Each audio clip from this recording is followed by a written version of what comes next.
Olá, minha gente querida! Seja bem-vindo ao programa Em Frente, que hoje estamos aqui na Semana Santa querendo responder a seguinte questão, hein? Jesus disse o seguinte para Pedro: Pedro, antes que o galo cante, você vai me negar 3 vezes.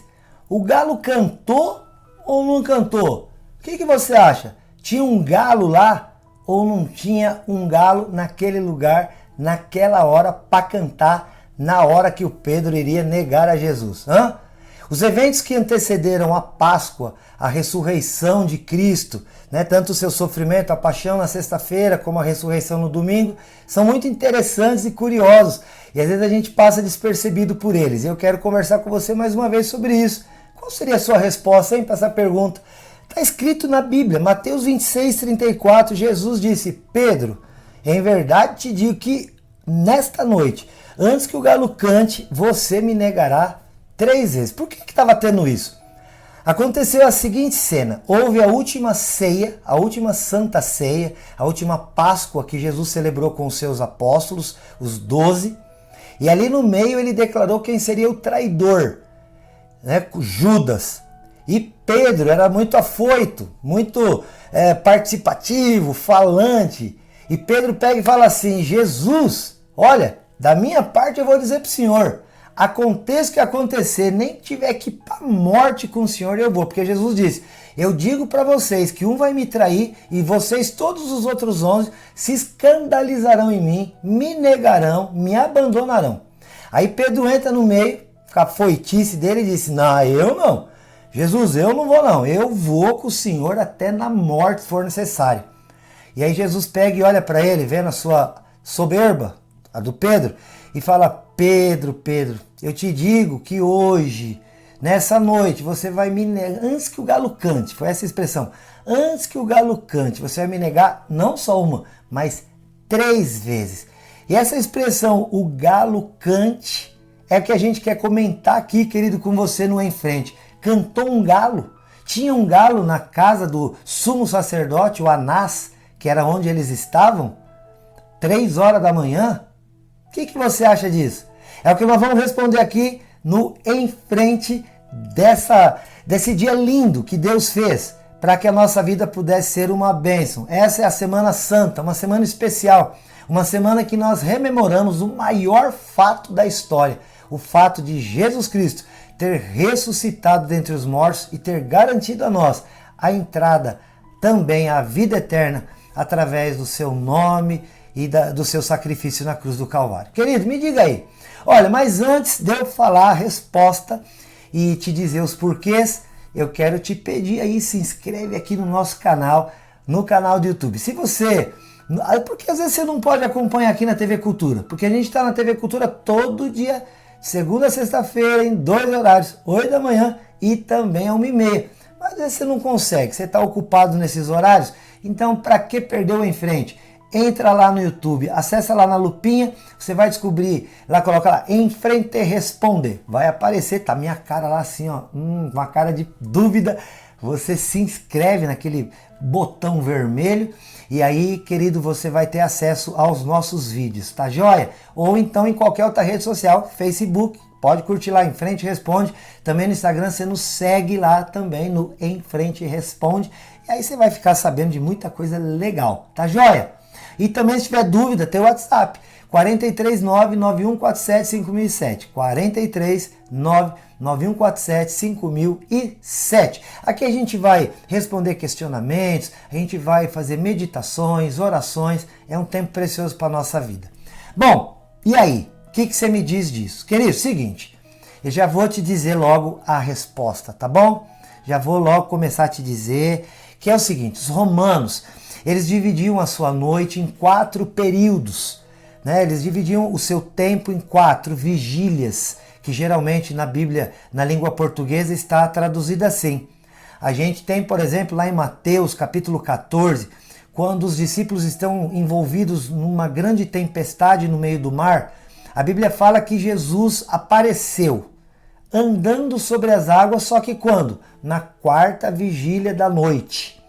Essa era a maneira como eles dividiam as noites. Eles não chamavam a noite por hora, durante os períodos da madrugada, cada hora, 1 hora, 2, 3, como nós fazemos. Eles dividiam em 3 e diziam que havia 4 vigílias, né, para dividir o período que iria do entardecer até o amanhecer. Bom, estes períodos para o romano, eles eram divididos em 3 em 3 horas, como eu já disse, e para que as pessoas pudessem saber que aquilo estava acontecendo, ali em Jerusalém, não só, então todo lugar onde havia o domínio romano, mas em Jerusalém isso também acontecia. Um soldado romano tocava uma trombeta, havia o som de uma trombeta. Eles tinham o costume de dar um nome para essas vigílias. Eu vou ler aqui para você essas informações que são muito interessantes. Você sabe que Roma é o que hoje? A capital da Itália. Naquela época eles falavam latim e as suas expressões também eram usadas em latim. Essa divisão das vigílias, elas eram chamadas em latim assim, ó, prima vigília, secunda vigília, tertia vigília e quarta vigília. Porque o latim é uma língua portuguesa diferenciada, certo?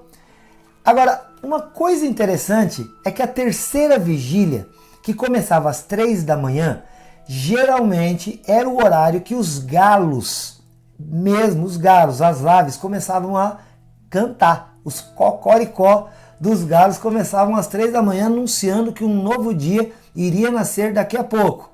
Claro que isso variava, e como varia até agora, né, o momento em que o galo fazia isso, mas eles costumavam então, eles apelidaram a terceira vigília, a tertia vigília, como eles falavam em latim, de a hora do canto do galo, ou a vigília do canto do galo.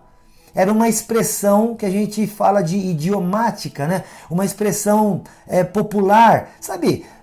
Essas maneiras da gente dizer coisas que às vezes só aqui no Brasil que a gente entende.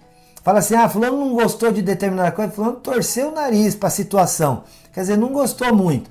Ou então, o fulano ele tem o nariz empinado, sabe assim? Quer dizer, soberbo, arrogante. O que mais?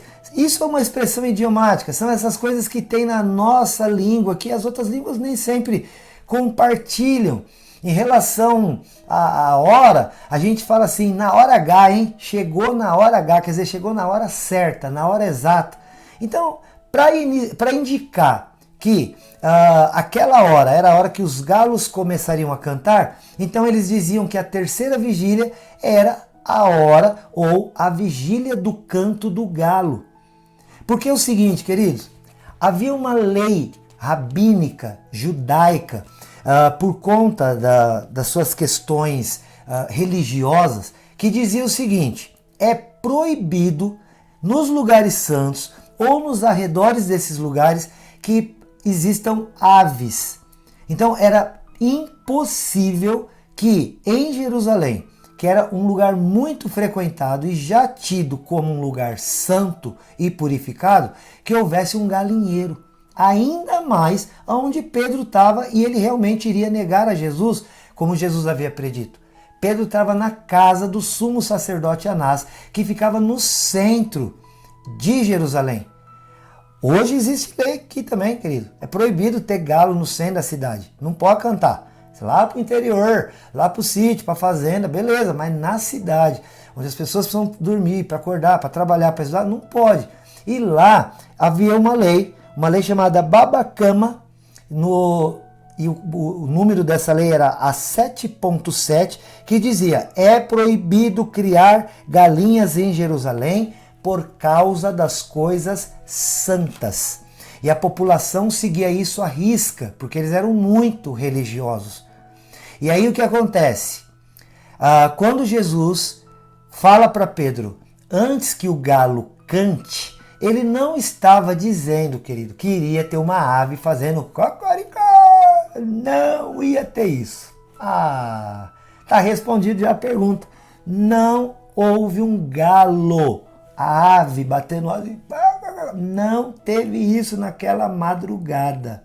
Porque na casa do sumo sacerdote Anás não existia um galinheiro, era proibido. porque a galinha e os galos faziam sujeira por causa dos excrementos, e os rabinos, os sacerdotes diziam, isso é pecado, sujar o lugar santo. Então, querido, era uma metáfora, era um jeito de falar uma coisa para dizer outra. Sabe como é que é isso aí? Como eu disse aqui para você, olha aí, chegou na hora H, quer dizer, na hora certa. É a hora H, existe no relógio ali a letra H? Não. Ah, tá marcado o programa em frente a 1h30. Olha, começou 1h30 em ponto. Esse em ponto, tem algum ponto no relógio? Não, é um meio de dizer. Além disso, como tinha essa questão dos soldados avisarem as trocas de vigília, para que as pessoas pudessem saber que havia mudado de hora, eles faziam soar um toque breve de uma trombeta. E esta trombeta tocada às 3 da manhã, ela também era chamada de o toque do galo, ou o toque do canto do galo. Então o que aconteceu naquela hora? Antes que Pedro negasse a Jesus, como Jesus predisse, você vai me negar 3 vezes antes que o galo cante. E é verdade, aconteceu. Pedro realmente negou a Jesus. Isso foi ali, na véspera ali de Jesus ser entregue aos malfeitores. Ele já estava entregue, agora ele seria maltratado e seria logo em seguida crucificado. E Pedro negou a Jesus Cristo. O toque, só que naquela madrugada, por conta da festa da Páscoa que realmente estava tendo em Jerusalém, Marcos vai dizer que aquele toque foi maior. Por isso que tocou mais, o galo cantou mais de uma vez. Na verdade, havia muito burburinho na cidade. Então, para que o aviso fosse realmente entendido pelo toque da trombeta, o soldado tocava mais de uma vez, para que pudesse haver esse reconhecimento por parte da população. Entendeu? Você sabia disso? Tenho certeza que você não sabia disso. E como que você fica sabendo disso? Só aqui, ó, no em frente. Por isso, querido, olha que você está aprendendo. O galo não era uma ave, era uma trombeta. Era uma maneira de dizer um horário da madrugada. Não tinha galo, ave nenhuma em Jerusalém. Era proibido por lei. Você quer ver uma coisa? Marcos 13, 35 confirma isso. Que, aliás, eles nem estão falando, né? Jesus está falando aqui e ele nem está falando da questão do Pedro, é outra coisa. Mas para você ver como isso era corriqueiro lá, ó. Jesus está falando sobre a sua segunda vinda, quando ele viesse buscar a igreja, quando ele vier, que está perto, inclusive. E ele diz, portanto, vigiem, porque vocês não sabem quando virá o dono da casa, se à tarde, se à meia-noite, se ao cantar do galo ou se pela manhã. Você está vendo que ele colocou o cantar do galo ali no meio antes da manhã? Porque 3 horas, 4 da manhã não é ainda para nós manhã. Amanhã para nós vai ser 6 da manhã, 7, quando o sol começa a realmente brilhar.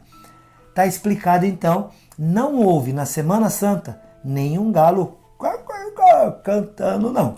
O que houve ali era um linguajar que eles reconheciam como naquela hora, 3 da manhã, a partir daquele momento ali, o Pedro iria negar ao Senhor Jesus. E o toque da trombeta mais forte fez com que aquilo ecoasse na mente do Pedro, a ponto que depois ele se arrepende profundamente do que fez e o Senhor Jesus o perdoa. Querido, está aqui a resposta, não teve galo cantando, é só um modo de dizer que fica aí essa informação para você, tá bom? Não deixa de se inscrever no canal, se tiver dúvida, manda no 439-9147-5007, porque se tem dúvida, para quê? Se o em frente, responde, Deus te abençoe, ó, eu te amo em Jesus, até mais.